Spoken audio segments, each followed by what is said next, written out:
যেই আহমেদ দু একবার রেকর্ডিং এই একদম পারফেক্ট রেকর্ডিং দিতে পারত, সে আজ রিহার্সেলের পর আরও 6বার রেকর্ডিং করার পরেও ঠিকঠাক রেকর্ডিং দিতে পারছে না দেখে সবাই বেশ অবাক। প্রডিউসার রেহান আহমেদকে আলাদা করে ডেকে নিয়ে বললেন, কি ব্যাপার স্যার? আপনার কি মন মেজাজ ভালো নেই নাকি? এভাবে তো হবে না। আপনার মতো একজন কিংবদন্তির কাছে এমনটা তো আশা করা যায় না স্যার। আহমেদ চুপ রইল। সে নিজেও জানে না কেন এমন হচ্ছে। রেহান আবার বলল, স্যার, আপনি চাইলে আমার সুর পরিবর্তন করতে পারি, লিরিক্সগুলোও পরিবর্তন করতে পারি, অথবা অন্য কোনো সমস্যা হলে সেটাও পরিবর্তন করব। আপনি সমস্যাটা বলুন প্লিজ। আহমেদ হাল ছেড়ে দিয়ে বলল, দেখুন মিস্টার রেহান, আমার মনে হচ্ছে আপনার অন্য কোনো শিল্পীর খোঁজ নেওয়া উচিত। এই গানটা হয়তোবা আমাকে দিয়ে হবে না। আসলে এমনিতেই আমি মানসিকভাবে তেমন ঠিক নেই। গানটা আমি করতে পারতাম, সুর বা লিরিক্স কিছু পরিবর্তন করার দরকার নেই। এভরিথিং ইজ বেস্ট, এভাবেই করতে পারতাম। কিন্তু আই এম নট ওকে। আপনি অন্য কোনো শিল্পী দেখতে পারেন। প্রডিউসার রেহান আঁতকে উঠলেন। আরে কি বলছেন? না না, অসম্ভব। আপনাকে ছাড়া অন্য কোনো সিঙ্গার নেওয়া যাবে না স্যার। এর মধ্যেই আমরা সোশ্যাল মিডিয়ায় পাবলিশ করে দিয়েছি যে শেষ বিকেলে এর টাইটেল সং গাইবে দেশসেরা কণ্ঠশিল্পী সাদ আহমেদ রহমান। দর্শক সব মুখরিত হয়ে আছে আপনার গান শোনার জন্য। এখন এই পর্যায়ে এসে আমরা যদি নিজেদের মতামত পরিবর্তন করে ফেলি, তাহলে আমাদের দর্শকরাও মুখ ফিরিয়ে নেবে। আহমেদ হতাশার শ্বাস ফেলল। এরকম দু একটা গান মিস করা তার পক্ষে কিছুই না। প্রতি সপ্তাহে তার কাছে ভিন্ন ভিন্ন গানের অফার অটোমেটিক্যালি চলে আসে। প্রডিউসার রেহান আবারও বললেন, আপনি চাইলে আর একটু সময় নিতে পারেন স্যার, কোনো অসুবিধা নেই। আমরা না হলে রেকর্ডিংয়ের ডেট একটু পিছিয়ে দেব, এর মধ্যে অন্যান্য কাজগুলোও শেষ করে ফেলবো। আপনি চাইলে সময় নিন স্যার। আহমেদ কখনো কাজ ফেলে রাখে না। শুধুমাত্র তার জন্যে এভাবে রেকর্ডিং পিছিয়ে যাবে সেটা সে কখনো হতে দিতে পারে না। ঠোঁট কামড়ে কিছু একটা ভেবে আহমেদ বলে উঠল, না থাক, সময়ের দরকার নেই। আপনি আমাকে শুধুমাত্র 20 মিনিট সময় দিন।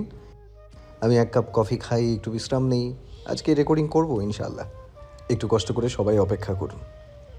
প্রডিউসার রেহান বেশ সন্তুষ্ট হলেন। তিনি আহমেদকে ধন্যবাদ জানিয়ে চলে গেলেন। আহমেদ ধূপ করে বসে পড়ল চেয়ারে।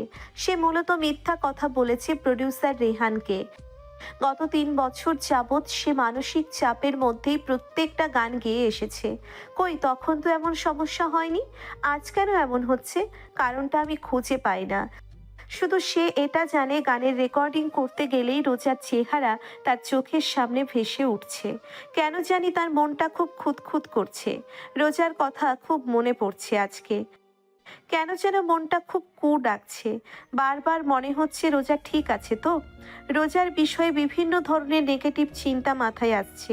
সে কোনো বিপদে পড়েনি তো? নিজের ভাবনাতে নিজেই বিরক্ত হলো আহমেদ।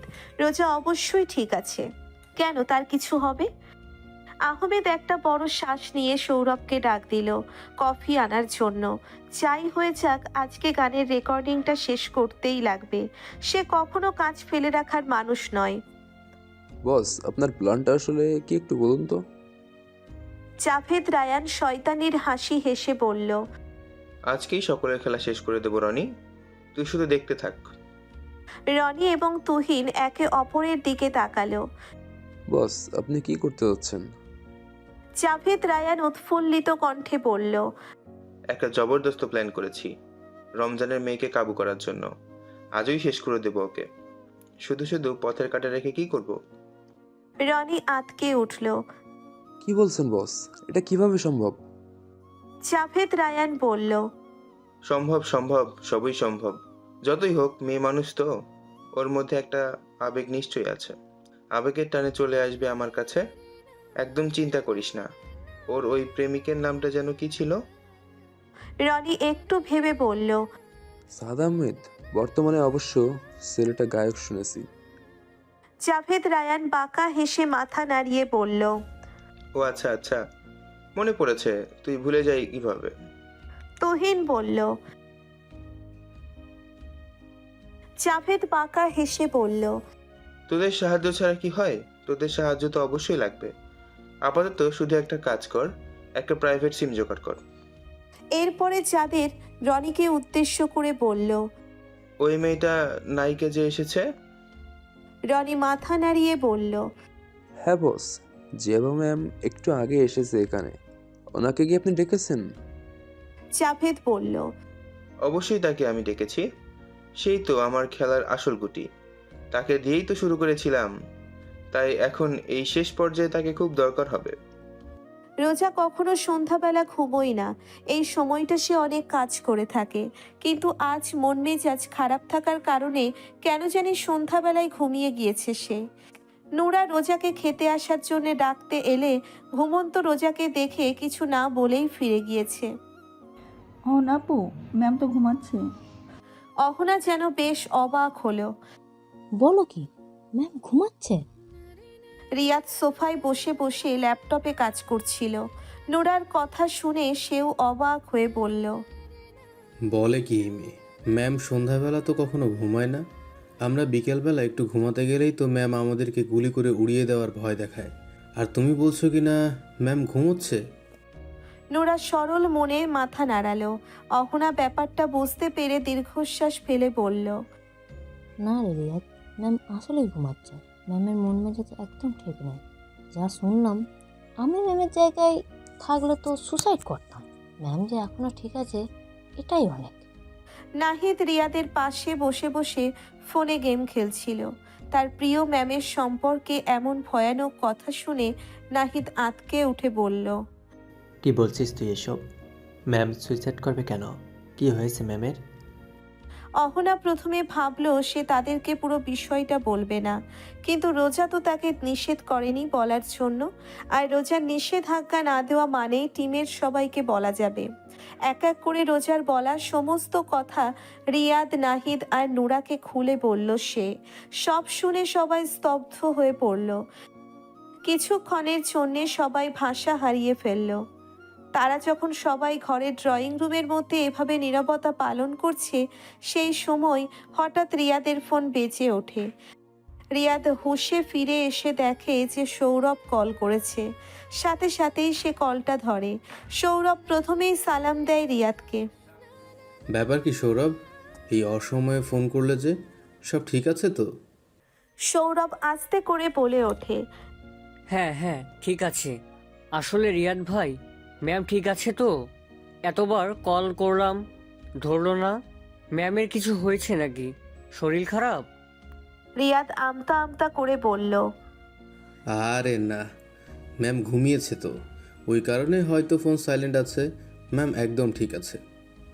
সৌরভ যেন হাঁপ ছেড়ে বাঁচল। কপালে জমে থাকা বিন্দু বিন্দু ঘাম 2 আঙ্গুল দিয়ে মুছে সৌরভ বলে উঠল।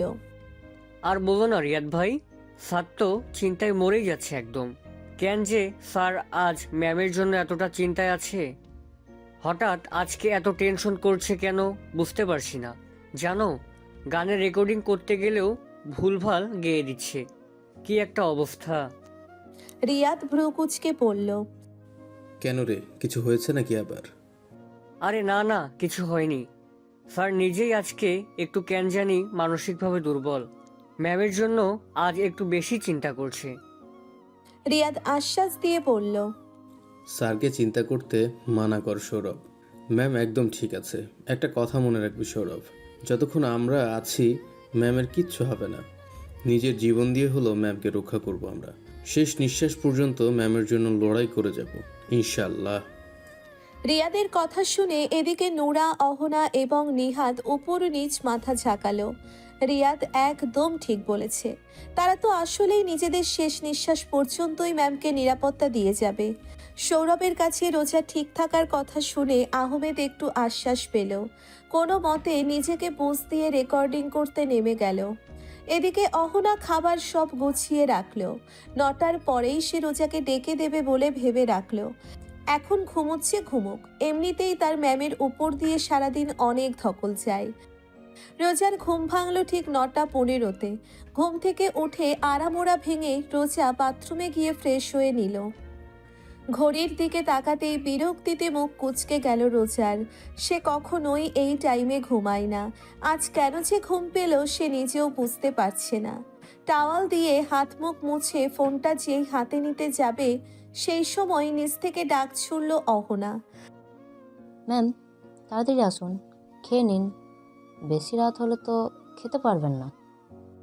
রোজার ঘুম ভেঙেছে বুঝতে পেরেই অহনা বলে উঠল। রোজা আর ফোনটা হাতে নিল না। ফোনটা সেখানে রেখেই খেতে চলে গেল নিচে। তার আগে এখন খাওয়াটা প্রয়োজন। এদিকে গানের রেকর্ডিং শেষে আহমেদ কেবলই বাড়িতে এলো। খাওয়া দাওয়া শেষে বিছানায় শুয়ে শুয়ে নিজের ফোনের দিকে অপলক দৃষ্টিতে তাকিয়ে রইল সে, যেখানে ভেসে আছে রোজার 3 বছর আগেকার সেই ছবি, যখন তারা ভার্সিটিতে পড়তো। এই ছবিতে রোজা নীল রঙের একটা শাড়ি পরেছে। আহমেদ মনে মনে বলে উঠল, তাকে যে শাড়ি পরে কতটা সুন্দর লাগে সে কি জানে? আগেই কত সুন্দর ছিল, শাড়ি পরতো, 3 পিস পরতো, চুড়িদার পরতো, গাউন পরতো, কত সুন্দর লাগতো দেখতে, চোখ সরাতেই পারতাম না। আর এখন সব সময় শার্ট, জ্যাকেট, কোট, স্যুট এসবই পরে ঢ্যাং ঢ্যাং করে ঘুরে বেড়ায়, অসহ্যকর পোশাক। অনেকক্ষণ রোজার ছবিটার দিকে তাকিয়ে থাকার পর আহমেদ তার ফোনটা নামিয়ে রাখলো। কিছু একটা ভেবে আবারও ফোনটা উঠিয়ে কল দিল রোজার নাম্বারে।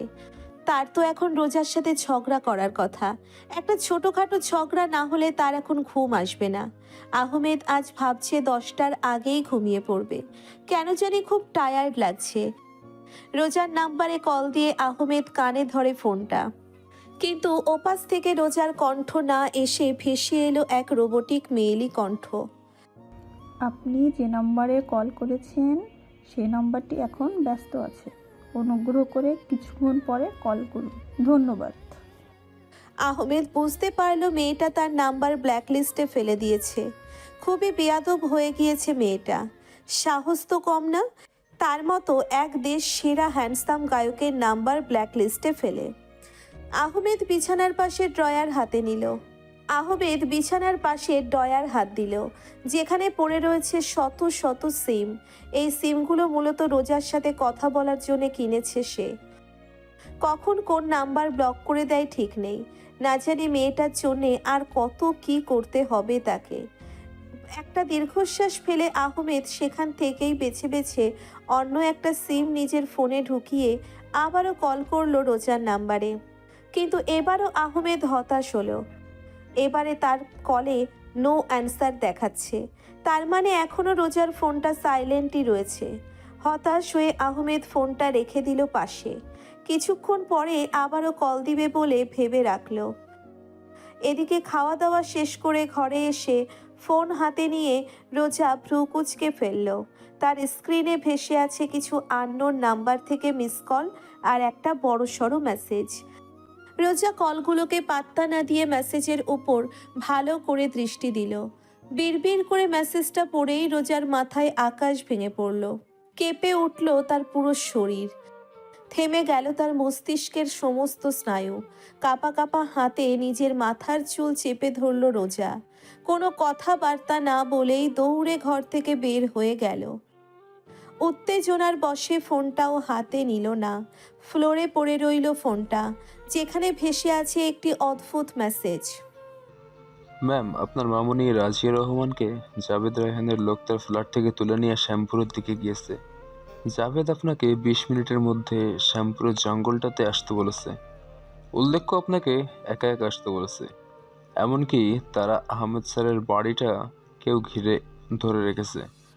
ভুলক্রমেও যদি আপনি দলবল নিয়ে শ্যামপুরের দিকে আসেন তাহলে তারা আহমেদ স্যারকেও আক্রমণ করবে। তাই ম্যাম, তাদেরকে বাঁচাতে চাইলে যত দ্রুত সম্ভব শ্যামপুরে একা চলে আসুন। এতেই আপনার বিশ্বস্ত গোপন শুভাকাঙ্ক্ষী রাসেল। রাত তখন প্রায় 10টা। বাড়ির ভিতর হালকা নীরবতা। বাতাসের সাথে পর্দাগুলো একটু একটু করে দুলছে। রোজার তড়িঘড়ি করে বেরিয়ে যাওয়ার পর ঘরটা যেন নিস্তব্ধ হয়ে গেছে। আকাশে হঠাৎ করেই মেঘ জমে গিয়েছে। একটু পরপর মেঘের গর্জনের আওয়াজ পাওয়া যাচ্ছে। মনে হচ্ছে খুব ভালোই বৃষ্টি হবে। অহনা একা দাঁড়িয়ে আছে, তার মনের ভিতর চিন্তার ঢেউ খেলে যাচ্ছে। তবে তার মনে পড়ল কিছুক্ষণ আগে ঘটে যাওয়া ঘটনাটা। খাওয়া দাওয়া শেষ করে সবাই ঘুমিয়ে পড়েছে। অহনাও ডাইনিং টেবিল গুছিয়ে ঘুমিয়ে পড়তে গেলে হঠাৎ নিজের রুমের দরজা খুলে দ্রুত বেরিয়ে এলো রোজা। শক্ত হাতে তার জ্যাকেটটা গায়ে চাপিয়ে দিল। বাইরে অপেক্ষামান গাড়িটার দিকে এগিয়ে গেল দ্রুত পদক্ষেপে, যেন এক মুহূর্তও দেরি করার অবকাশ নেই। চিন্তিত রোজাকে এমন হন্তদন্ত হয়ে বেরোতে দেখে অহনা দ্রুত এগিয়ে এলো, তার কপালে চিন্তার ভাঁজ। ম্যাম, আপনি কোথায় যাচ্ছেন? কিছু হয়েছে? এমন দেখাচ্ছে কেন আপনাকে? রোজা একবারও তার দিকে তাকালো না। অহনার প্রশ্ন যেন বাতাসে মিলিয়ে গেল। তার চোখে ছিল এক অদম্য সংকল্প, কোনো কথা নয়, শুধু কাজ। অহনার কণ্ঠে উৎকণ্ঠা থাকলেও রোজা কিছু বলল না, যেন কিছু বলার সময় নেই। হাতের ইশারায় শুধু বুঝিয়ে দিল যেন অহনা আর কোনো প্রশ্ন না করে। গাড়ির দরজা খোলার সাথে সাথে এসে বসে পড়ল। অহনার দিকে তাকিয়ে শেষবারের মতো বলে উঠল, তোমরা সবাই নিজেদের খেয়াল রেখো অহনা, আমি আর ফিরে আসবো কিনা জানি না। বলেই স্টিয়ারিংয়ে হাত রেখে দ্রুত ইঞ্জিন চালু করলো রোজা। আর পর মুহূর্তেই গাড়িটা যেন বাতাসের সাথে মিশে গেল শ্যামপুরের উদ্দেশ্যে। চারপাশের রাস্তাগুলো অন্ধকারে ঢাকা, কিন্তু রোজার মনে ছিল এক প্রবল আলো, প্রতিশোধ আর ভালোবাসার মিশ্রণে তৈরি এক শক্তি। অহনা বেরিয়ে এলো কিছুক্ষণ আগের ঘটে যাওয়া ঘটনা স্মৃতি থেকে। রোজার এমন আচরণে সে খানিকটা উদ্বিগ্ন। রোজা তার কাজের প্রতি সব সময়ই দৃঢ় এবং গোপনীয়। এই মাঝরাতে কি ম্যামের কোনো জটিল কেসের কাজ করছে? কি এমন হলো যে এভাবে দ্রুত গতিতে বাড়ি থেকে বের হয়ে গেল? আমাদের কেউ সাথে নিল না? অন্তত বডিগার্ড তো নেওয়া উচিত ছিল। এভাবে একা একাই মাঝরাতে বেরোনোটা কি ঠিক হলো? অহনার মাথায় কিছু ঢুকছে না, কি করবে কিছু বুঝতে পারছে না সে। কিছুক্ষণ পর অহনা তার মনোযোগ ফিরিয়ে নিল নিজের দায়িত্বের দিকে। বিকেলবেলা রোজাকে দেখানো রোজার সেই কয়েকটা ফাইল ঠিকঠাক করে আলমারিতে রাখতে হবে তাকে। অহনা আলমারির সামনে দাঁড়িয়ে ফাইলগুলো গোছাতে লাগলো। হঠাৎ একটা ফাইল তার হাত ফসকে মাটিতে পড়ে গেল। ধপ করে শব্দ হয়, আর ফাইলের ভিতরের কাগজগুলো ছড়িয়ে পড়ে মেঝেতে। একটু বিরক্ত হয়ে সে নিচু হয়ে কাগজগুলো তুলতে লাগলো। একটার পর একটা কাগজ সাজিয়ে হাতে নিতেই হঠাৎ একটা কাগজের দিকে অহনার চোখ আটকে গেল। মনের ভিতর কিছু অস্বাভাবিক অনুভূতি হলো। কাগজটা হাতে নিয়ে সে ধীরে ধীরে পড়তে শুরু করলো, এবং তার দৃষ্টি থেমে গেল একটা লাইনে। সঙ্গে সঙ্গে অহনা হতবাক হয়ে গেল। এটা কিভাবে সম্ভব? এটা কখনোই সম্ভব নয়। চোখ বড় করে এক হাতে নিজের মুখ চেপে ধরল অহনা। এরপরে কিছুক্ষণ আবারও কাগজের দিকে তাকিয়ে থেকে চেঁচিয়ে উঠল। আহাজারি করে ডাকতে শুরু করলো রিয়াদ, নূরা এবং নাহিদকে। অহনার গগন বিদারক চিৎকার শুনে সবার ঘুম ভেঙে গেল। সবাই হুড়মুড় করে এসে পৌঁছলো স্টোর রুমে, যেখানে কিছু কাগজ অবহেলায় পড়ে রয়েছে মেঝেতে, এবং অহনার হাতে একটি কাগজ, যেটার দিকে অহনা অসহায়, হতভম্ব ও তীক্ষ্ণ দৃষ্টিতে তাকিয়ে রয়েছে। রিয়াদ বিরক্তির স্বরে উঠল, সমস্যা কি তোর ওহু? রাত বিরাতে শিয়ালের মতো চেঁচামেচি করছিস কেন? ঘুমাতে দিবি না নাকি? নাহিদও বেশ বিরক্ত হলো। কি ব্যাপার? স্ট্যাচু অফ লিবার্টি হয়ে দাঁড়িয়ে রয়েছিস কেন? নূরাও কিছু বলতে চাইল। এভাবে তার কাঁচা ঘুমটা ভেঙে দেওয়ায় সেও মনে মনে খুব বিরক্ত। কিন্তু যতই হোক অহনা তার বয়সে বড় হলে নূরা চুপ রইল।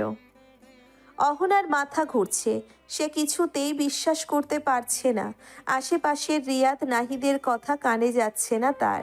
রিয়াদ এবার এগিয়ে আসলো অহনার দিকে, অহনার সামনে দাঁড়িয়ে বলল, সমস্যা কি রে? সবার কানের পর্দা ফাটিয়ে ডেকে নিয়ে এলি, এখন আবার চুপ করে আছিস কেন? অহনা কোনো কথা বলল না। নিস্তব্ধ ভঙ্গিতে তার হাতে থাকা কাগজটা রিয়াদের হাতে দিল। রিয়াদ উৎসুক হয়ে সেটা হাতে নিল। পুরো কাগজে চোখ বুলিয়ে সে বিরক্তির স্বরে বেড়ে উঠল, আরে এটা তো ম্যামের পার্সোনাল ইনফোর কাগজ। ম্যামের চাকরির সময় হয়তো লেগেছিল এটা। এই কাগজ দেখে এত চেঁচানোর কি আছে? আজব। অহনা এবার একটা শুকনো ঢোক গিলে বলল। নিচে মেরিটাল স্ট্যাটাসটা দেখ। অহনার কথা অনুযায়ী তাকানোর পর রিয়াদ আবারও বিরক্তির সাথে বলতে গেল। আরে ঠিকই তো। সঙ্গে সঙ্গে তারও কথা বন্ধ হয়ে গেল। অটোমেটিক্যালি মুঠো হয়ে চেপে ধরলো তার হাতে থাকা কাগজটা। নিজের চোখে বিশ্বাস করতে পারল না রিয়াদ। অহনার দিকে তাকিয়ে সে আবারও নিশ্চিত হতে দেখল তার চোখে দেখা সেই বোল্ড করা লাইনটা, যেখানে স্পষ্ট লেখা রয়েছে ম্যারিটাল স্ট্যাটাস ম্যারিড। শ্যাম্পুর নামটা শুনলেই যেন এক অদ্ভুত শূন্যতা আর রহস্যময়তার আভাস মেলে। জায়গাটা অনেকটাই যেন পৃথিবীর শেষ প্রান্তে দাঁড়িয়ে থাকা এক ভয়ঙ্কর নিস্তব্ধতা, যেখানে জনবসতির কোনো চিহ্ন নেই। একদম জঙ্গলময়, গাছগুলো বড় বড় আর অন্ধকারাচ্ছন্ন। দিনের আলোতেও সেখানে সূর্যের কিরণ ঠিকভাবে পৌঁছয় না। সবকিছু ঢেকে থাকে একটা ধোঁয়াটে কুয়াশাচ্ছন্ন পরিবেশে। শ্যামপুরে ঢুকলে মনে হবে যেন অন্য কোনো জগতে পা রেখেছ, এক নিস্তব্ধ নির্জন জগতে যেখানে সময়ও থমকে দাঁড়িয়েছে। চারপাশে রাস্তাগুলো ধুলোয় ঢাকা, অর্ধ ভাঙা, যেন অনেক বছর ধরে কেউ এই পথ দিয়ে হেঁটে যায়নি। বাতাস ভারী, যেন শ্বাস নিতে কষ্ট হয়। আর মাঝে মাঝে গাছের পাতা বা ঝোপের ভেতর থেকে একটা অদ্ভুত শব্দ ভেসে আসে, যা হালকা শিহরণ জাগায়। কোনো হসপিটাল, দোকান, প্রতিষ্ঠান কিছুই নেই এখানে। বিপদে পড়লে কোথাও যাওয়ার উপায় নেই। চারপাশে শুধুই জঙ্গলের গভীরতা, আর মাঝে মাঝে পড়ে থাকা পরিত্যক্ত ভবন, যেগুলো এখন ধ্বংসস্তূপের মতো দাঁড়িয়ে আছে। মনে হয় একসময় হয়তো এখানে কিছু ছিল, কিন্তু এখন সেই সব কিছুই ভেঙে পড়ে গেছে। শ্যামপুরের জঙ্গল তখন অন্ধকারে ডুবে আছে। বাতাসে কেমন একটা থমথমে শূন্যতা, চারপাশে যেন কিছু একটা লুকিয়ে আছে, কিন্তু চোখে দেখা যায় না। গাছপালার মধ্যে মৃদু বাতাসের সুর হালকা শিহরণ জাগাচ্ছে। জাভেদ রায়ান এক নিষ্ঠুর ষড়যন্ত্রকারী, শিকারীর মতো সজাগ দৃষ্টিতে অপেক্ষা করছে। তার চোখে এক ধরনের নির্মম প্রতিশোধের আগুন। তার শরীরের প্রতিটি স্নায়ু রোজার আগমনের অপেক্ষায়। রোজা ধীরে ধীরে শ্যামপুরের নির্জন রাস্তায় প্রবেশ করল। গাড়ির হেডলাইটের আলো গাছের ছায়াগুলোকে দীর্ঘ করে তুলেছে, আর রোজার মুখে এক ধরনের নির্লিপ্ত কঠিন দৃঢ়তা। তার মুখে কোনো ভয়ের ছায়া নেই, বরং চোখে সেই পরিচিত অপ্রতিরোধ্য শক্তি। সে একা এসেছে, বডিগার্ড বা সহকারী কাউকে সঙ্গে নিয়ে আসেনি, কারণ সে জানে এই চক্রান্তের গভীরে রয়েছে কিছু অজানা রহস্য। মরলে একাই মরবে, সবাইকে নিয়ে মরবে না সে। গাড়ি থামিয়ে রোজা ধীরে ধীরে দরজা খুলে নামলো। চারপাশের নিস্তব্ধতা যেন আরো গভীর হয়ে উঠল। তার পায়ের শব্দ শ্যামপুরের স্তব্ধতায় যেন প্রতিধ্বনিত হতে থাকলো। জাভেদ দূর থেকে দেখছে রোজার প্রতিটি পদক্ষেপ, তার দৃঢ়তা, তার একা আসার সময়। জাভেদ রনিকে উদ্দেশ্য করে বাঁকা হেসে বলল। রোজা ধীরে ধীরে সামনে এগিয়ে যেতে লাগলো। চারিপাশের অন্ধকার আর ভয়ঙ্কর নির্জনতা তাকে বিন্দুমাত্র বিচলিত করতে পারছে না। তার প্রতিটি পদক্ষেপে মাটিতে পড়ার সাথে সাথে একটা আত্মবিশ্বাসী অভিজ্ঞান তার শরীর থেকে বেরিয়ে আসছে। জাভেদ ছায়ার আড়াল থেকে তাকিয়ে রয়েছে, তার হাতে বন্দুক, আর পাশে একদল সশস্ত্র লোক। তারা সবাই শিকারের মতো অপেক্ষা করছে, রোজাকে ফাঁদে ফেলতে প্রস্তুত। কিন্তু রোজার প্রতিটি পদক্ষেপ তাদের সন্দেহ বাড়িয়ে তুলছে। তার মুখে কোনো ভয় নেই, কোনো উদ্বেগ নেই, শুধু এক ধরনের শীতল আত্মবিশ্বাস। রোজা আরও কিছুটা সামনে এগিয়ে এলো। তার চোখ এবার সামনে স্থির হলো। জাভেদকে সে দেখতে পেয়েছে। সেই মুহূর্তে চারপাশের পরিবেশ যেন আরও ভারী হয়ে গেল। রোজার ঠোঁটের কোণে একটুখানি হাসি ফুটে উঠল। মনে পড়ে গেল তার বাবার মৃত্যুর স্মৃতি। জাভেদ এবার বেরিয়ে এলো আড়াল থেকে। জাভেদকে সামনাসামনি দেখতে পেয়েই রোজার রক্ত টকবক করে উঠল। এগিয়ে যেতে নিল তার দিকে, কিন্তু এর মধ্যেই কিছু লোক রোজাকে দমানোর চেষ্টা করতে এগিয়ে আসলো। রোজাও থেমে থাকলো না, প্রতিহত করতে লাগলো প্রত্যেকটা লোককে। এই 3 বছরে তো সে খুব দক্ষভাবেই মারপিট শিখেছে। রোজার নিপুণ হাতের মারপিট দেখে জাভেদ ভ্রু কুঁচকে তাকিয়ে রইল। 6 জনকে একদম কাবু করে ফেলার পর রোজা জাভেদের দিকে তাকিয়ে বাঁকা হেসে বলল, তোর ভবিষ্যৎবাণী তাহলে সত্যি হলো যাবে। আমরা আবারও মুখোমুখি হলাম, আমাদের আবারও দেখা হলো। জাভেদ নিজেও হাসলো, বলল, মুরগি তো আমার ফাঁদে পা দিয়েছে রে রনি, এবার তো সব শেষ হবে। রোজা এবার চোখ মুখ শক্ত করে বলল। মামনি কোথায়? জাভেদ সহ বাকি সবাই যেন খুব মজা পেল। হো হ্যাঁ হাসিতে পুরো জঙ্গল প্রতিধ্বনিত হতে থাকলো। রোজা এবার বিভ্রান্তিকর দৃষ্টিতে তাকালো সবার দিকে। সঙ্গে সঙ্গে রোজার মস্তিষ্কের স্নায়ু কাজ করতে শুরু করলো। নিজেই নিজের প্রতি বিরক্তি হলো রোজা। সে কিভাবে এই ভুলটা করতে পারলো? কোনো রকম যাচাই বাছাই না করে সে চলে এলো। আবেগের বশে তাৎক্ষণিক সিদ্ধান্ত নেওয়ার মতো মেয়ে তো রোজা না। তবে আজ কিভাবে এই ভুলটা করতে পারলো? সে কি তাহলে আসলেই পা দিয়েছে জাভেদ রায়ানের ফাঁদে? রোজা আবারও চোখ মুখ শক্ত করে দৃঢ় কণ্ঠে বলে উঠল, জাভেদ রায়ান, আমার দুর্বল জায়গাগুলোতে আঘাত করে কাজটা ঠিক করলি না। এই খেলাটা শুরু করেছিলি তুই, কিন্তু শেষ করব আমি ইনশাআল্লাহ। জাভেদ সঙ্গে সঙ্গে বলল, কিন্তু সেটা তখনই করবি যখন এখান থেকে তুই বেঁচে ফিরতে পারবি, তাই না? রোজার মধ্যে কোনো রকম ভাবান্তর দেখা গেল না। সে শুধু একটু ক্ষীণ হাসল।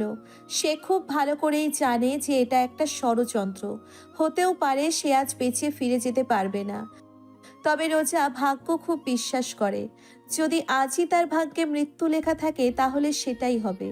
সারা রুম জুড়ে পায়চারি করছে রিয়াদ। তার মনে চিন্তার শেষ নেই। এমনিতেই রোজার পার্সোনাল ইনোফেতে ম্যারিটাল স্ট্যাটাসের জায়গায় ম্যারিড দেখে সবাই হতবাক হয়ে গেছে। হিসেব মেলাতে পারছে না কেউ। নোরার তো কষ্ট হচ্ছে এই ভেবে যে এইটা সত্যি হলে তার প্রিয় গায়ক আহমেদ স্যার তো মরেই যাবে। সেই রেশ কাটতে না কাটতেই আবার তার মধ্যে একটু আগে তাদের বিশ্বস্ত শুভাকাঙ্ক্ষী রাসেল নামে একটি ছেলে কল করে বলেছে যে তার নাম দিয়ে কেউ রোজাকে মেসেজ দিয়ে ফাঁদে ফেলার চেষ্টা করছে। শ্যামপুর নামক কোনো জায়গায় যেতে বলেছে তাকে। তারা যেন যত দ্রুত সম্ভব রোজাকে রক্ষা করে। কথাটা শোনার পর অহনার মাথা ঘুরে গিয়েছে। এ কারণেই তাহলে ম্যাম এভাবে বেরিয়ে গেল? নাহিদের মাথাও কোনো কাজ করছে না। তার প্রিয় ম্যাম বিপদে পড়েছে শুনেও সে হাত পা গুটিয়ে থাকবে নাকি? কিছু করার জন্যে হাত খুসখুস করছে তার। হঠাৎ করেই নোরা বলে উঠল, মানে রিয়াদ ভাই, আমরা একবার আহমেদ স্যারকে কল করি। উনি যদি কিছু করতে পারেন, ওনাকে জানানোটা প্রয়োজন। সঙ্গে সঙ্গে রিয়াদ নোরার দিকে হতভম্ব হয়ে তাকালো। তাই তো, এ কথাটা তার মাথায় আসেনি কেন? অহনা হঠাৎ করে বলে উঠল, ওহো, কথা মনে পড়লো। 2 বছর আগে আহমেদ স্যার শ্যামপুর নামে কোনো জায়গায় একটা পুরনো বাংলো কিনলো না? সৌরভ ভাই যে বলেছিল, ওই জায়গাটায় কি সেই জায়গা নাকি যেখানে ম্যাম গিয়েছে? তেমনটা হলে তো স্যার ওই জায়গাটা কোথায় সেটা খুব ভালো করেই জানবে। রিয়াদ আর কিছু ভাবলো না, সঙ্গে সঙ্গে ফোন হাতে নিল। কল করলো সৌরভের নাম্বারে। হ্যালো সৌরভ, স্যার কি খুব বিজি? সৌরভ আমতা আমতা করে বলল, হ্যাঁ, না মানে স্যার তো ঘুমাচ্ছে। অহনা রিয়াদের কাছ থেকে ফোন কেড়ে নিয়ে বলল, স্যারের ঘুম চুলোই যাক। শোন, স্যারকে তাড়াতাড়ি বল যে ম্যামের খুব বিপদ, ম্যামকে বাঁচাতে হবে। ম্যাম হয়তো শ্যামপুরের দিকে গিয়েছে, কিন্তু শ্যামপুরের কোথায় সেটা আমরা বলতে পারবো না। স্যার হয়তো খুব ভালো করেই জানে ঠিকানাটা। ম্যামের গাড়ির লোকেশনটাও ট্র্যাক করতে পারছি না। সৌরভের মাথায় আকাশ ভেঙে পড়ল। সে হন্তদন্ত হয়ে স্যার স্যার বলে চিৎকার করতে করতে ছুটে গেল আহমেদের রুমে। রোজাকে চারিদিক থেকে লোকজন ঘিরে ফেলেছে। প্রত্যেকটা লোকের হাতে এক এক ধরনের অস্ত্র। আজ রোজা এমন একটা বিপদে পড়েছে, সে তাড়াহুড়ো করতে যেয়ে না এনেছে তার ফোন আর না এনেছে কোনো রকমের অস্ত্র। তার বন্দুকটাও ফেলে এসেছে বাড়িতে। এমন দায়িত্বহীনতার জন্য রোজার মনে হলো তার এখন মরাই উচিত। আকাশ মেঘ গর্জন করছে। রোজা প্রথমে হাত দিয়ে কিছুটা প্রতিহত করতে চেষ্টা করলে সবার সাথে পেরে উঠতে পারে না। এক পর্যায়ে হঠাৎ জাভেদ রায়ান ঠান্ডা অথচ স্নায়ুযুদ্ধের মতো একটা হাসি দিয়ে তার বন্দুক তুলল। তোর মতো মেয়েকে থামানোর একটাই উপায় আছে। এটা বলল ঠান্ডা কণ্ঠে এবং পর মুহূর্তেই রোজার পায়ে গুলি করল। কিছু বুঝে ওঠার আগেই গুলিটা সোজা রোজার পায়ের পাশ দিয়ে ছেঁচে বেরিয়ে গেল। ভাগ্যবশত পুরোটা ঢোকেনি, কিন্তু তীব্র আঘাত দিল। রোজা চিৎকার করে উঠল না, শুধু একটা তীক্ষ্ণ নিঃশ্বাস নিল এবং তার পা, শক্ত পা কেঁপে উঠল। পায়ের ক্ষত থেকে রক্ত গড়িয়ে পড়তে থাকলো। রোজা এক হাত দিয়ে চেপে ধরল নিজের পা। সে ক্রমশ দুর্বল হয়ে পড়তে থাকলো। এক পর্যায়ে চোখ দুটো বন্ধ হয়ে আসতে থাকলো। তার চোখে তখনও লড়াই করার তীব্রতা ছিল, কিন্তু শরীর আর সেই প্রতিরোধ করতে পারল না। রোজার পা আর সাপোর্ট দিতে পারছিল না। ব্যথার চাপ তাকে টেনে নিয়ে এলো মাটির দিকে। ধীরে ধীরে সে ধপ করে মাটিতে হাঁটু গেড়ে বসে পড়ল। হাতে পায়ে ধরে রেখে কষ্টটা সামাল দেওয়ার চেষ্টা করছিল, কিন্তু তার শক্তি ততক্ষণে ক্ষীণ হয়ে আসছিল। তাকে ঘিরে থাকা লোকগুলো তার এই দুর্বল অবস্থার সুযোগ নিল। তারা ঝাঁপিয়ে পড়ল, তার হাত পা আর পা বাঁধতে শুরু করলো। তাদের শিকারে পরিণত হয়েছে রোজা। এই মুহূর্তটা যেন জাভেদের জন্য জয়ের মুহূর্ত। রোজা তখন নিঃশব্দে তাদের প্রক্রিয়া দেখছিল, চোখে অসম্ভবের এক জ্বলন্ত আভা। তার মাথা তীব্রভাবে ঘুরছিল, কিন্তু সে বুঝতে পারছিল এটাই তার জন্য এক কঠিন মুহূর্ত। রাতের আকাশ যেন এই মুহূর্তের সঙ্গে মিলিয়ে হঠাৎ করেই ভারী মেঘে ঢেকে যায়। গাছের পাতাগুলো কাঁপতে থাকে আর বাতাসে ঝড়ের ইঙ্গিত। হঠাৎ করেই আকাশ ফেটে যায়, বৃষ্টি নেমে আসে ঝমঝম শব্দে, যেন পুরো পৃথিবীটাই কান্নায় ভেসে যাচ্ছে। প্রতিটি বৃষ্টির ফোঁটা মাটিতে আঘাত হেনে সেই যন্ত্রণার ছন্দ তৈরি করছে। রোজার দৃষ্টি ঝাপসা হয়ে আসছে। গায়ে পড়া বৃষ্টির ফোঁটাগুলো যেন তার রক্তাক্ত দেহের যন্ত্রণা মুছে দিতে ব্যর্থ। ঠান্ডা বৃষ্টির স্পর্শে শরীরের ঘা যেন আরো বেশি কষ্ট দিচ্ছে, কিন্তু রোজা খুব দুর্বলতার সঙ্গে লড়াই করছে। বৃষ্টির ধারাপাতে তার চারপাশ ঢেকে যাচ্ছে। রাতের অন্ধকারে ঝরঝরে বাতাস আর বৃষ্টির শব্দে যেন পৃথিবীর সবকিছু থেমে আছে। সবাই ভিজে যায় বৃষ্টিতে। ভেজা অবস্থাতেই জাভেদ ধীরে ধীরে রোজার চারপাশে ঘুরে বলতে থাকলো, তুমি কি ভেবেছিলে খুকি? একা আসলে কিছু করতে পারবে? তুমি জানো না এই খেলাটা আমারই বানানো? রোজার দিকে বন্দুক তাক করে আবারও বলল, তোমার জীবনের শেষ মুহূর্তে এসে তুমি কি ভাবছো? তোমার সাহস এখন কোথায়? রোজা সবকিছু হারালেও তার ভেতরের শক্তি তখনও তাকে দমাতে পারছে না। সে প্রতিকূল পরিস্থিতিতেও মাথা উঁচু করে দাঁড়ানোর চেষ্টা করতে থাকলো। রোজা কাঁপা কণ্ঠে বলল, তুই আমাকে কখনোই পুরোপুরি হারাতে পারবি না জাভেদ। আমি যেখানে আছি সেখানেই তোর খেলা শেষ হবে। জাভেদ কিছুক্ষণ তাচ্ছিল্য হেসে চোখের ইশারায় রনিকে কিছু একটা বলে। রনি মাথা নাড়িয়ে কিছুক্ষণ পর তাদের লোকজনের ভিড় থেকে বের করে আনে মাস্ক পরিহিত একটি মেয়েকে। রোজা নিভু নিভু চোখে তাকিয়ে থাকে মেয়েটির দিকে। জাভেদ রায়ান চোখের ইশারায় রোজাকে দেখতে বলে মেয়েটাকে। কিছুক্ষণ পর আগন্তুক মেয়েটি নিজের মাস্ক খুলে ফেলে। রোজা চোখ বন্ধ করে আবারও তাকায়, বোঝার চেষ্টা করে সে যেটা দেখছে সেটা সত্যি কিনা। আগন্তুক মেয়েটি তার সামনে ধীরে ধীরে এগিয়ে আসতে থাকে, তার ঠোঁটে শয়তানি হাসি বিদ্যমান। রোজা অস্ফুট স্বরে বলে ওঠে, জেবা। আহমেদের হাত শক্ত করে স্টিয়ারিংয়ে ধরা। গাড়ির ইঞ্জিনের গর্জন যেন তার বুকের ভিতরের তীব্র দুশ্চিন্তার প্রতিফলন। মাথার ভিতর একটাই চিন্তা, রোজা বিপদে আছে।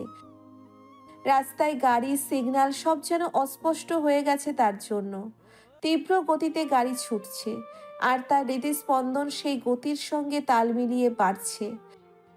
এক মুহূর্তের জন্যেও স্থির হতে পারছে না সে।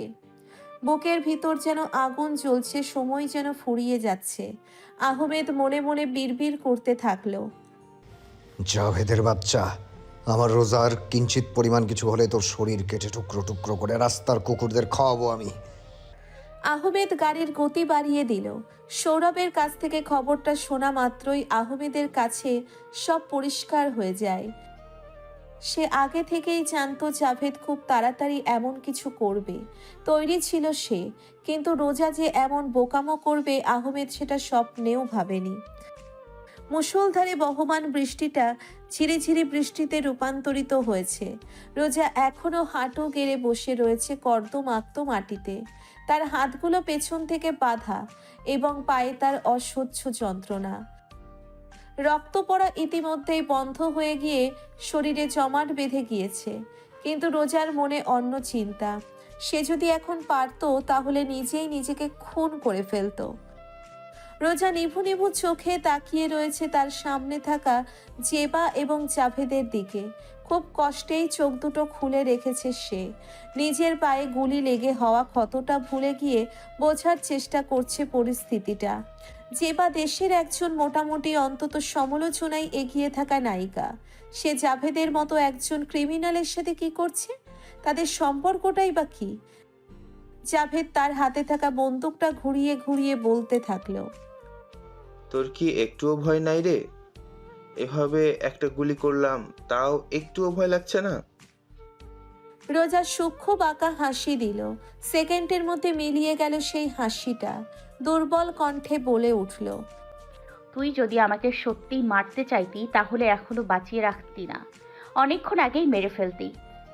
জাভেদ রোজার বুদ্ধিমত্তা দেখে ঠোঁট উল্টিয়ে নীরবে বাহবা দিল। রোজা আবারও বলল, আমি খুব ভালো করেই জানি তুই আজকে আমাকে মারবি না।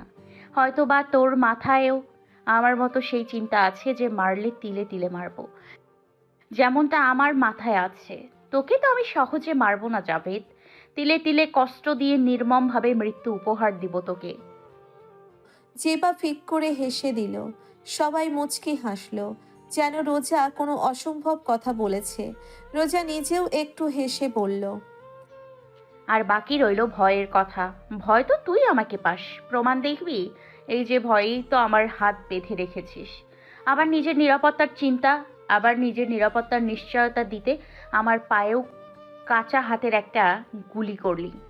পরিস্থিতি নিজেই বলে দিচ্ছে কে কাকে সবচেয়ে বেশি ভয় পায়। জাভেদের মুখ এবার চুপসে যায়। মেয়েটা সত্যিই অনেক বুদ্ধিমতী। রোজার কথা তো আসলেই মিথ্যা নয়। রোজাকে এই মুহূর্তে অচল করে দেওয়াই তার মূল উদ্দেশ্য ছিল। সেও তো খোঁজ নিয়েছে। এই 3 বছরে তো রোজা এমনভাবে নিজেকে তৈরি করেছে, বর্তমানে সে কোনো বলবান শক্তিশালী পুরুষের থেকে কম নয়। 20 থেকে 25 জনকে সে একাই কাবু করতে সক্ষম। রোজার হাত পা খোলা রেখে নিজের পায়ে নিজে কুড়াল মারার মতো বোকা জাভেদ নয়। জাভেদ নিজের দুর্বলতা লুকিয়ে হেসে বলল, ঠিকই ধরেছিস। এটাও সত্যি যে এখন তোকে মারবো না, কিন্তু তোকে আজকে একটা সত্যি কথা জানাতে চাই, যেটা তোর জানাটা খুব প্রয়োজন। রোজার ভ্রু কুঁচকে গেল। জাভেদ রায়ান চেবার দিকে তাকিয়ে বলল, এই মেয়েটাকে চিনিস তো, ভালো করে দেখ, তাই না? রোজা দুর্বল চোখে তাকালো জেবার দিকে, যে এখন শয়তানি হাসি দিয়ে তাকিয়ে রয়েছে। জাভেদ বলে উঠল, অনেকদিন ধরেই একটা মিথ্যে পুষে রেখেছিস তুই মনের মধ্যে, বুঝলি? তাই এখন সত্যিটা জেনে যাওয়া খুব ভালো। বেচারা আহমদের জন্য আমার নিজেরই কষ্ট হয়। জাভেদ জেবার দিকে তাকিয়ে কিছু একটা ইশারা করলো। জেবা এবার খুব ভাব নিয়ে রোজার দিকে তাকিয়ে বলে উঠল, জানোই তো আমি আহমেদকে অনেক ভালোবাসি। রোজার কুচকানো ভ্রু আরো কুচকে গেল। জেবার মতো একটা মেয়ের মুখে ভালোবাসি শব্দটা ঠিক মানাচ্ছে না। সুস্থ স্বাভাবিক থাকলে সে এখনই একটা চড় মারতো জেবার গালে। ফালতু মেয়ে। জেবা তার সূক্ষ্ম অভিনয় দ্বারা অসহায় কণ্ঠে উঠল, কিন্তু আহমেদ তো আমার ভালোবাসাটা বুঝলো না, সেই তো ডুবে আছে অন্য কারোর মধ্যে। এই কারণেই তো আমাকে উল্টো পথ ধরতে হলো। আহারে বেচারা আহমেদ, কিছু না করেও আমার কাছে অপরাধী হয়ে রয়েছে। রোজা এবার থমকে গেল। মস্তিষ্ক অচল হয়ে পড়ল তার। অনাকাঙ্ক্ষিত কিছু শোনার জন্যে তার মস্তিষ্ক টকবক করে উঠল। রোজা স্থির দৃষ্টিতে তাকিয়ে রইল না। সে যেটা ভাবছে তা যেন না হয়। তার মস্তিষ্ক বলছে আহমেদ যেন নির্দোষ না হয়। সে নির্দোষ হলে রোজা কখনো নিজেকে ক্ষমা করতে পারবে না। কিন্তু তার বেহায়া মন আবার বলছে এই মেয়েটা বলুক, সবাই প্রমাণ করে দিক যে তার আহমেদ নির্দোষ। তার আহমেদ কখনোই তাকে ঠকাতে পারে না। আহত রোজা আর বেশি কিছু ভাবতে পারল না। দোটনায় ডুবন্ত রোজার দিকে তাকিয়ে জেবা সূক্ষ্ম বাঁকা হাসল। ফ্ল্যাশব্যাক। স্যার, একটু আগে স্টুডিওতে অভিনেত্রী জেবা এসেছে। অদ্ভুত আচরণ করছে সবার সাথে। সে আপনার সাথে দেখা করতে চায়। আহমেদ তার নতুন গানের লিরিক্স পর্যবেক্ষণ করছিল। তার মন মেজাজ খুবই ফুরফুরে ছিল আজকে, কারণ সে খবর পেয়েছে রোজা খুব তাড়াতাড়ি দেশে ফিরে আসবে, আবার রীতিমতো চলে আসতেও পারে। সে তো রোজার সাথে যোগাযোগ করতেই পারছে না। অসভ্য মেয়েটা তো তার ফোন বন্ধ করে রেখে গিয়েছে। এমনিতেই রোজার জন্য আহমেদের মন খারাপ ছিল। এর মধ্যে সৌরভের বলা কথাটাই আহমেদের মাথায় রক্ত চড়ে গেল। আমার সাথে দেখা করতে চাই মানে? ওনাকে ঢুকতে দিয়েছে কে? আহমেদের বলতে দেরি হয়, দরজা দিয়ে জেবার আগমনের দেরি হয় না। পেছন থেকে সমস্ত সিকিউরিটি গার্ড জেবাকে আটকানোর চেষ্টা করছে, কিন্তু জেবা জোর করে আহমেদের কেবিনে ঢুকে পড়ে। জেবার পরনে ওয়েস্টার্ন পোশাক। সে এতটাই টাইট টপস পরেছে যে শরীরের প্রত্যেকটা ভাঁজ ফুটে উঠেছে। আহমেদ বিরক্তিতে চোখ ফিরিয়ে নিল। দুই আঙ্গুল দিয়ে নিজের কপাল ঘষে কাছুমাছু হয়ে থাকা সৌরভের দিকে তাকালো। সৌরভ অপরাধীর মতো করে বলে উঠল। জেবা এবার টাল মাটাল হয়ে আহমেদের কাছে চলে আসলো। এরপর টলমল কণ্ঠে সবাইকে উদ্দেশ্য করে বলল, তোমরা এখানে দাঁড়িয়েছো কেন? চলে যাও এখান থেকে। আমাকে আর আহমেদকে প্রাইভেট টাইমে স্পেন্ড করতে দাও। আহমেদের ভ্রু কুঁচকে যায়। সে খুবই বুদ্ধিমান একজন পুরুষ, আর ভাবতে সময় লাগে না যে এখন যদি সবার সামনে জেবা তার সাথে উল্টো পাল্টা কথা বলে, তাহলে এসব কথা মিডিয়াতে যেতে বেশি সময় লাগবে না। জেবা যে আহমেদকে বাজেভাবে ডিস্টার্ব করে সেটা শুধুমাত্র সৌরভই জানে। আহমেদ সৌরভকে ইশারা করলো।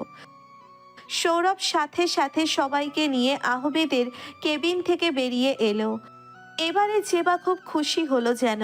সে এগিয়ে এসে আহমেদের গলা জড়িয়ে ধরে বলল, baby, I really miss you. এবার আমাকে ফিরিয়ে দিও না প্লিজ। আহমেদ অবাক হয়ে বলে উঠল। মিস জেবা, আপনি ড্রিঙ্ক করেছেন?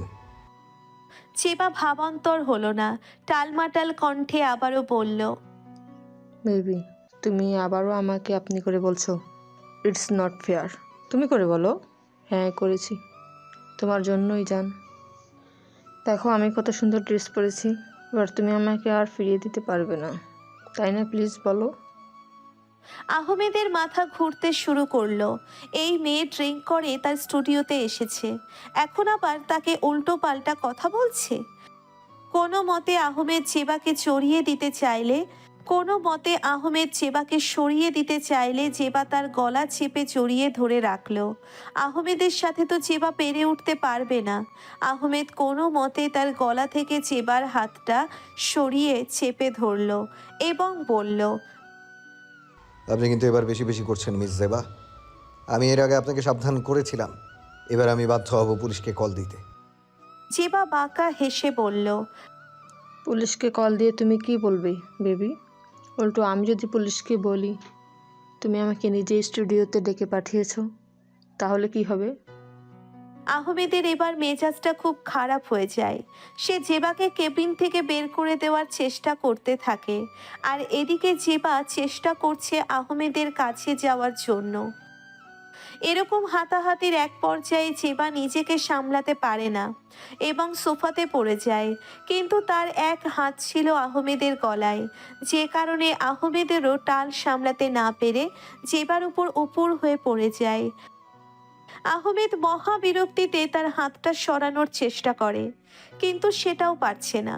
ফলে পরিস্থিতিটা এমন পর্যায়ে চলে যায় যে জেবা থাকে শুয়ে এবং তার ওপর কোনো মতে উপর হয়ে থাকা আহমেদ তার নিজের কলারে থাকা জেবার হাতটা ধরে ছাড়ানোর চেষ্টা করে। ঠিক সেই মুহূর্তেই আগমন ঘটে রোজার।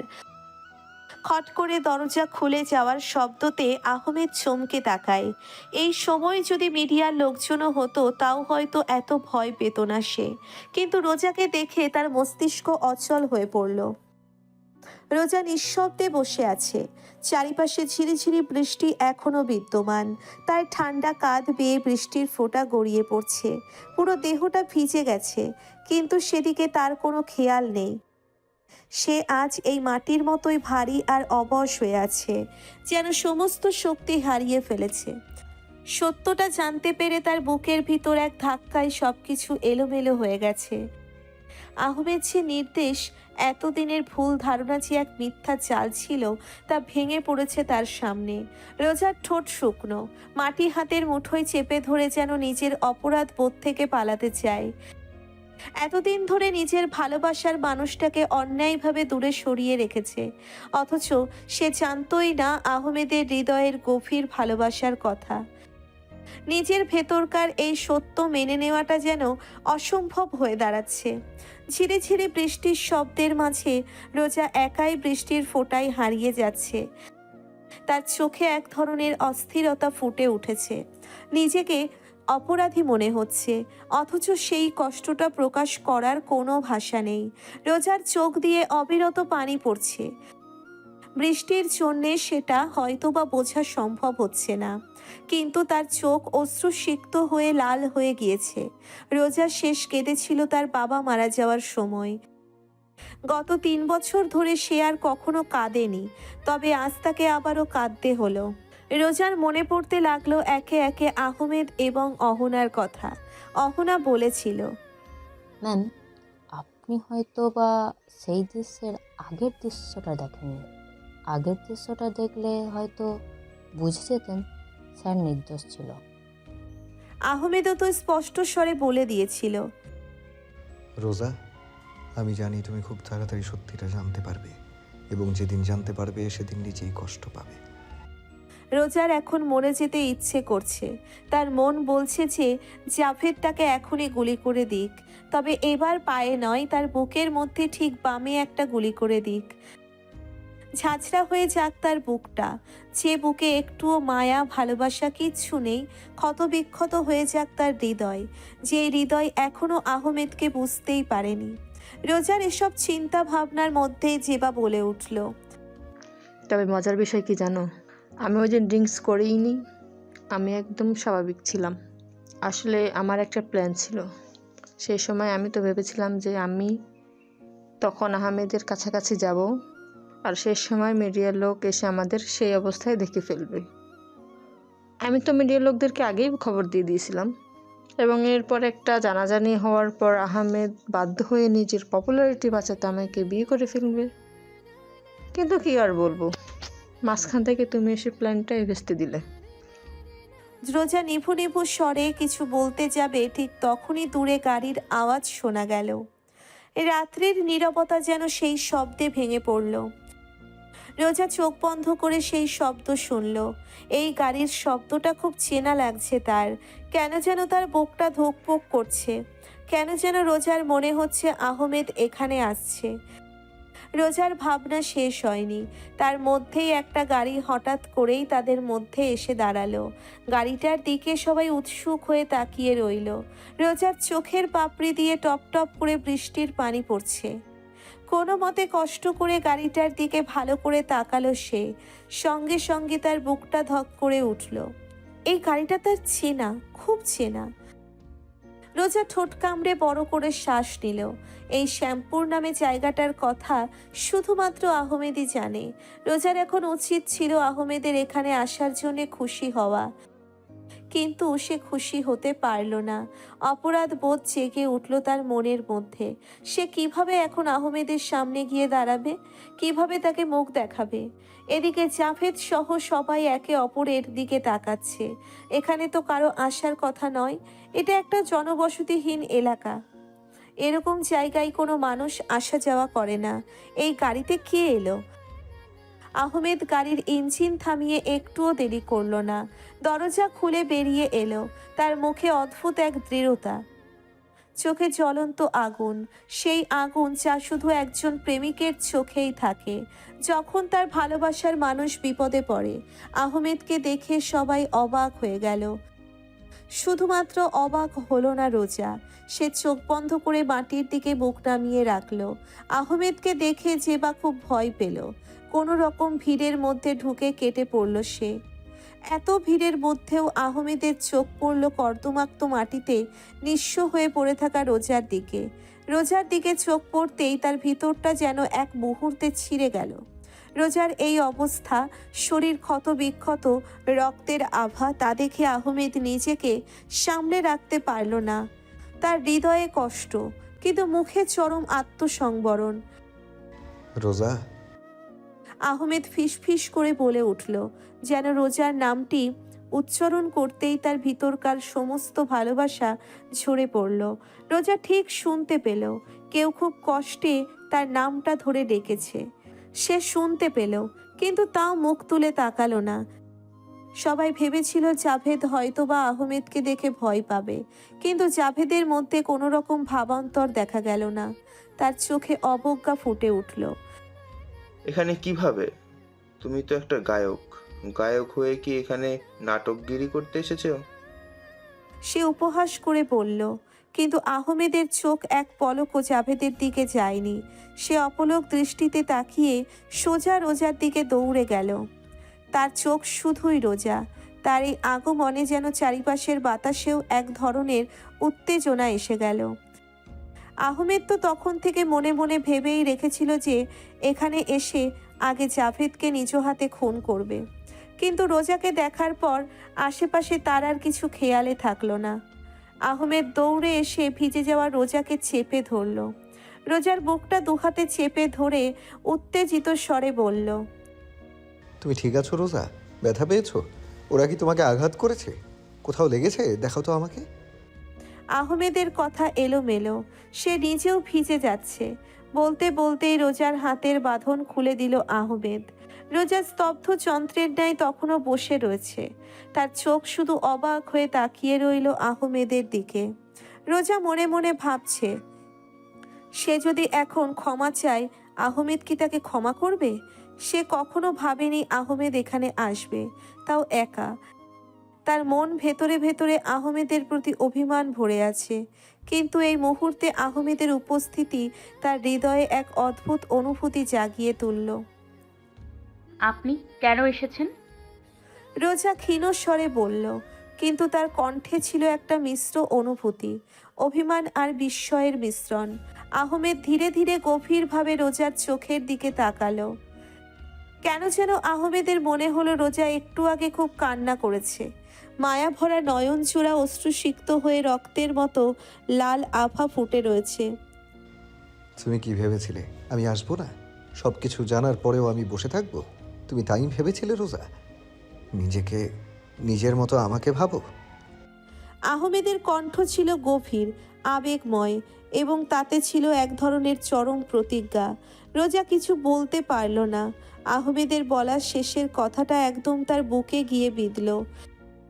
এতক্ষণ ধরে নিজের গলিতে আঘাতপ্রাপ্ত পায়ে যন্ত্রণা অনুভব না করলেও আহমেদের উপস্থিতিতে কেন যেন রোজার এখন পুরো শরীরটাই ব্যথা করছে। এই মুহূর্তে রোজা এখন সমস্ত যন্ত্রণা অনুভব করতে পারছে। অসম্ভব ব্যথা করছে তার পায়ে, যেখানে গুলিটা লেগেছে। এই দৃশ্য দেখে জাভেদের রাগ আরো বেড়ে গেল। সে বিরক্তির স্বরে বলে উঠল, এখানে কি সিনেমা শুটিং চলছে? তোমরা তোমাদের নাটকগুলো বন্ধ করো তো, অসহ্যকর। আহমেদ রোজার থেকে চোখ সরিয়ে চোখ শক্ত করে জাভেদের দিকে তাকিয়ে দাঁতে চেপে বলল, শুক্রিয়া আদায় কর, তুই এখনো বেঁচে রয়েছিস জাভেদ। একটু আগে জাভেদ তার দলবল নিয়ে চলে গিয়েছে শ্যামপুর থেকে। আজ ইচ্ছে করেই আহমেদ বা রোজা কেউ কিছু করেনি। এই জায়গাটা এমনিতেই তেমন একটা ভালো নয়। তার মধ্যে তাদের সাথে আজ কোনো রকম অস্ত্র নেই। যাওয়ার আগে জাভেদ হুমকি স্বরূপ আহমেদ এবং রোজাকে বলে গিয়েছে, আজ তোদেরকে ইচ্ছে করে ছেড়ে দিলাম, এনেছিলাম শুধুমাত্র হুমকি দেবার জন্য। একটা কথা মনে রাখ, আমার পিছনে লাগতে আসিস না, এখনো সময় রয়েছে। আমার ফ্যাক্টরিগুলোতে আগুন লাগিয়ে এমনিতেই অনেক বড় ক্ষতি করেছিস আমার। এই জন্য আজ শুধুমাত্র ট্রেলার দেখাইলাম। বেশি বাড়াবাড়ি করলে দুটোকেই একদম গুম করে দেবো। আহমেদ চুপ ছিল, ইচ্ছে করে কিছু বলেনি। সে আজ কোনো রকম ভায়োলেন্স চাচ্ছে না। যাওয়ার আগে জাভেদ আহমেদ এবং রোজার গাড়িগুলোকেও পুড়িয়ে দিয়ে গিয়েছে এবং বলে গিয়েছে, আজ দেখি তোরা এখান থেকে বের হোস কি করে।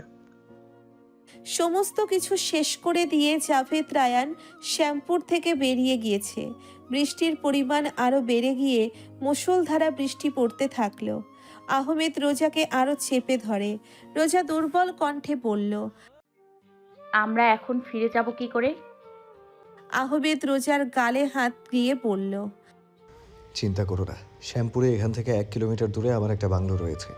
আজকের রাতটা সেখানে থাকি। এখন এখানে নেটওয়ার্কও পাবো না। কাল সকালে কোনোভাবে সৌরভকে খবর দেব। এখন উঠো এখান থেকে, আর এখন ভিজেছো, জ্বর চলে আসবে। আহমেদ রোজাকে টেনে তুলতে গেল। সেই মুহূর্তে রোজার পায়ে টান লাগলো। আর্তনাদ গিয়ে চিৎকার করে উঠল সে। চমকে গেল আহমেদ। কি হলো রোজা, ব্যথা পেয়েছো?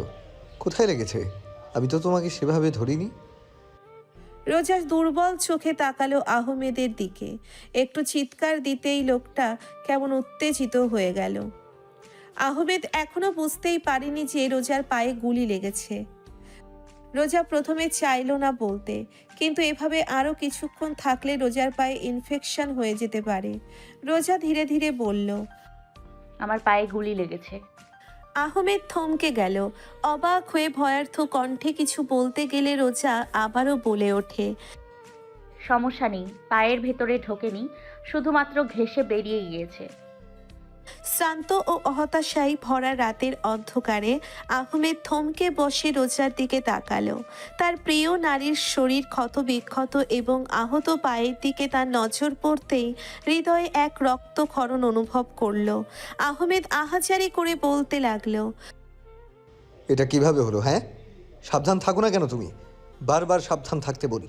আল্লাহর ওয়াস্তে একটা কথাও শোনো না আমার। বেশি মাতব্বরি করতে কে বলেছিল তোমায়? হায় আল্লাহ, এখানে তো কোনো হসপিটালও নেই। এই মুহূর্তে তোমাকে হসপিটালে নিয়ে যাব কিভাবে?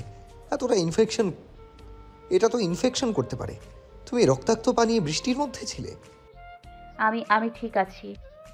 রোজা বলল, কিন্তু তার কণ্ঠে ছিল এক ধরনের নৈরাজ্য। সে চাইছিল শক্তিশালী থাকতে, কিন্তু নিজেকে দমিয়ে রাখতে পারছিল না।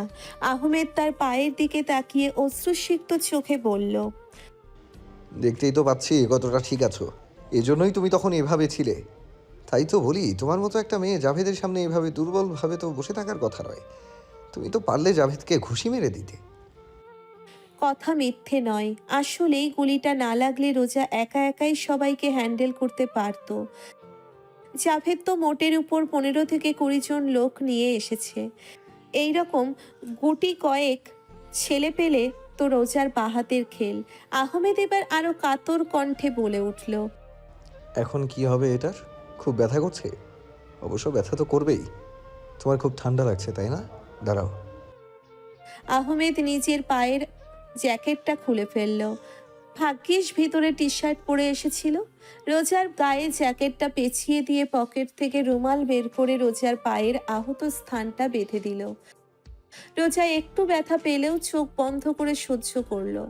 চোখ খিচে বন্ধ করে থাকা রোজার দিকে তাকিয়ে বলে উঠল, কিছু হবে না, ঠিক হয়ে যাবে রোজা। একটু সহ্য করে নাও, বাংলোতে চলো। আমি গরম পানি দিয়ে পুরো আহত স্থানটা পরিষ্কার করে দেব। আজকের রাতটা কোনো মতে কষ্ট করে পার করে দাও মাই কুইন। কালকে ভোরেই হসপিটালে নিয়ে যাব তোমাকে। একটু কষ্ট করে সহ্য করে নাও, ঠিক আছে? আহমেদের এসব কথায় আগে রোজা তাচ্ছিল্য হাসত, কিন্তু আজ তার জন্য আহমেদের এমন উত্তেজনা দেখে তার চোখের জল গড়িয়ে পড়ল। ঠোঁট কামড়ে নিজের কান্না আটকালো সে। আহমেদ রোজার পায়ের ক্ষততে নরমভাবে স্পর্শ করল। সেই গুলির দাগ এখনো তাজা। তার হৃদয় ভেঙে এলো। রোজা একটা শুকনো ঢোক গিলে চোখ নামিয়ে আস্তে করে বলল, সরি। আহমেদ প্রথমে অবাক হলো। মাথা নামিয়ে রাখা রোজার দিকে তাকিয়ে কিছু একটা মনে করে বলে উঠল,